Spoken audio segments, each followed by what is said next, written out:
ఏం జిమ్ముతున్నారు టీచర్ గారు?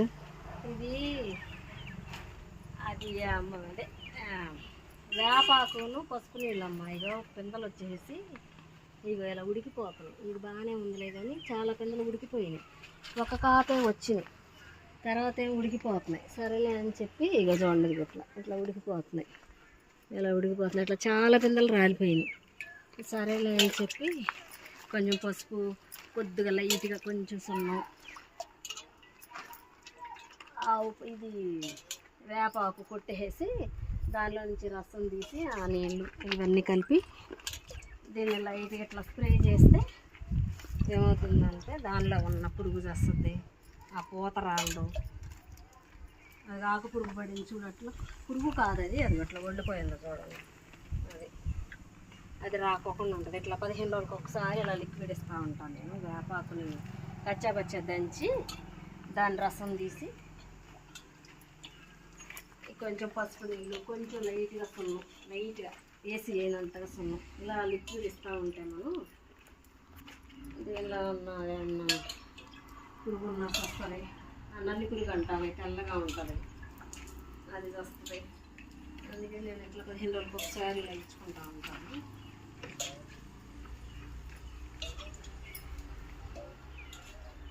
ఇది కూడా వేప చెట్టుకి కూడా దానికి ఇది వచ్చేసి ఇది పొనగంటి కూర అండి.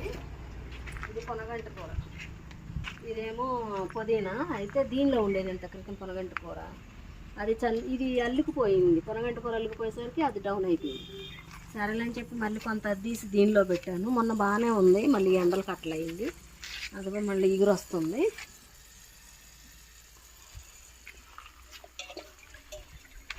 ఇక్కడేమో అదంతా తవ్వాను. వేస్తారండి ఇక్కడ మళ్ళీ చిన్న పందిరి వేస్తానమ్మా. కీర దోసకాయ, క్యారెట్, బీట్రూట్ అవి పెడతాను. అవన్నీ తవ్వుకున్నాము, పిల్లలు వెళ్ళిపోయారు. అగా మా హెల్పర్ ఏమో అటు శుభ్రం చేస్తుంది, అవన్నీ తవ్వుకుంటూ శుభ్రం చేసుకొస్తుంది. ఇది చూడండి, ఇక లైట్గా ఉంచండి హోల్స్ పడి తోటకూర మీద, అవి కూడా రాకోకుండా ఉంటాయి. ఇవి జిమ్ముకుంటాయి. ఈ వేపాకు నీళ్ళు జిమ్మితే వేపాకు, పసుపు, సున్నం లైట్గా జిమ్మినట్టుగా. చూడండి బంతిపూలు కూడా మనం ఇవన్నీ ఇవ్వటం వల్ల వేసవకాలంలో కూడా ఎంత పచ్చగా ఉన్నాయో చూడండి. ఇది కూడా ఈ బిళ్ళగన్నేరుకి కూడా, వీటికి కూడా ఇక్కడ బచ్చల కూర పెట్టాను. అదో బచ్చల కూర.